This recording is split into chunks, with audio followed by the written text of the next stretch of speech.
Сәлеметсіздер ме достар? Бүгін сіздермен дайын выкройкамен ползунки тігетін боламыз. Біз барлық детальдарды пішіп алдық. Тігізген 0,7 мм береміз. Мына жерде баланың белін өлшеп аласыздар. Егер материалдарыңыз, маталарыңыз яғни жақсы созылмалы болса, онда осы готовый выкройка размермен аласыздар. Енді тігуге кірісейік. Қағаздарымызды алып тастайық. Шетке қарай. Қараңыздар, міне. Әрбір деталіміз 2-2-ден. Көрдіңіздер ме?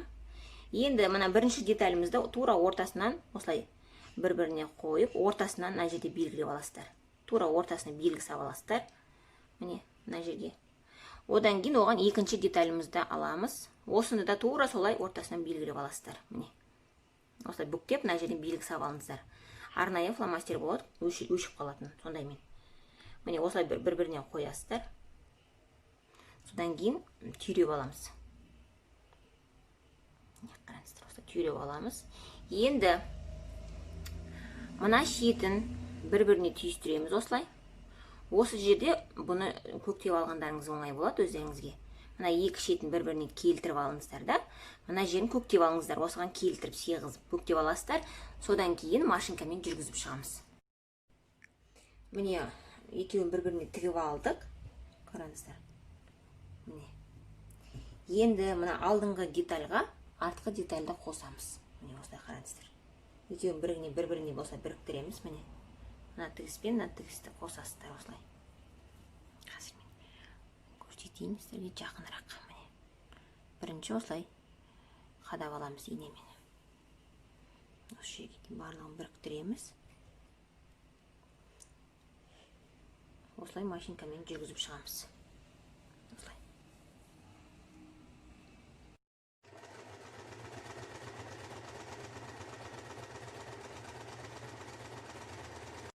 Шектерінің барлығын тігіп шықтық. Енді мына жерін қосамыз.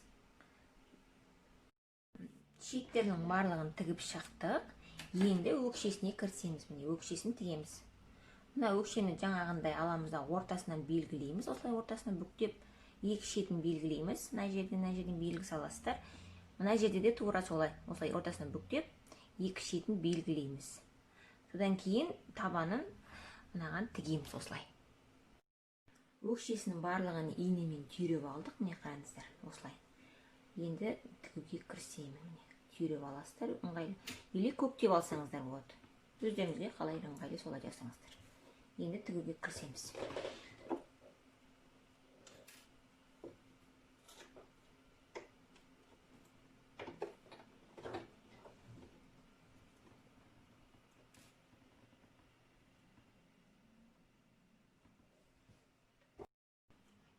Табан жақтарының өкшесін тігіп болдық.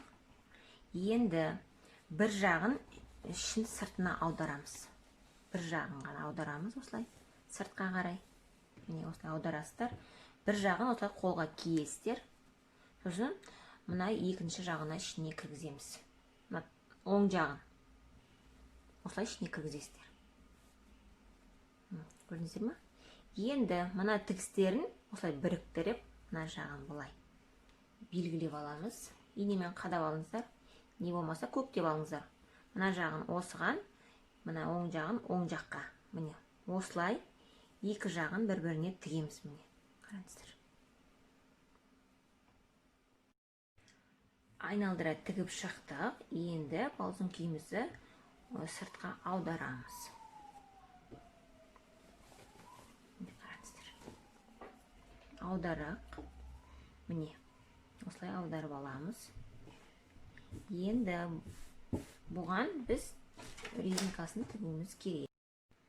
Белін осылай өлшеп аласыздар. Егер созылмалы мата болса, рибана сияқты, онда 0,75 коэффициентке көбейту арқылы белін табуға болады. Ал егер өз матасынан тігетін болсаңыз, сол белінің ұзындығы бойынша аласыздар. Енді жаңа қиып алған матамызды осылай екі бүктеп лайнан тігіп аламыз. Матамыздың шетін тігіп алдық. Енді ползункимізді оң бетіне аударайық. Оң жақ бетіне аудару керек. Осылай. қазір бұған беліне резинкасын тігетін боламыз. Міне оң бетіне аударып аласыздар. Оны үтіктеп, әдемілеп аламыз. Қазір сіздерге былай несін көрсетіп шығайын былайынан. Осылай оң бетіне аударып аласыздар. Мынау жаңағы белді. Бұны бағана ең басында дайын выкройкамен осылай қиып алған болатынбыз. Қайдан келді деп ойлағанмаңыздар. Қағазымызбен қиып алғанбыз. Енді осыны ортасынан бүктейміз екіге. Тігістерін бір-біріне осылай келтіріп, екі бүктеп аласыздар. Екі жағын бірде бүктеп аласыздар. Осылай қылдыртып. Міне осылай бүктеп алыңыздар. Одан кейін ползункиға осылай оң бетіне осылай кигіземіз. Қараңыздар, ішіне саласыздар осылай оң бетіне. Осылай кигізіп, ползункидің төрт жағындағы тігіске беттестіреміз. Міне осылай қараңыздар. Мына шетімен осылай біріктіресіздер мынаған осылай. Инемен қадап алыңыздар. Не болмаса көктеп алсаңыздар өте ыңғайлы болады осылай. Төрт бұрышын осылай қадап аласыздар инемен. Міне, көрдіңіздер ме? Осылай. Одан кейін машинкамен айналдырып тігіп шығамыз. Осымен ползункиіміз дайын. Сіздерге видео ұнап жатса, каналға тіркеліп, лайк қоюды ұмытпаңыздар. Назарларыңызға рахмет.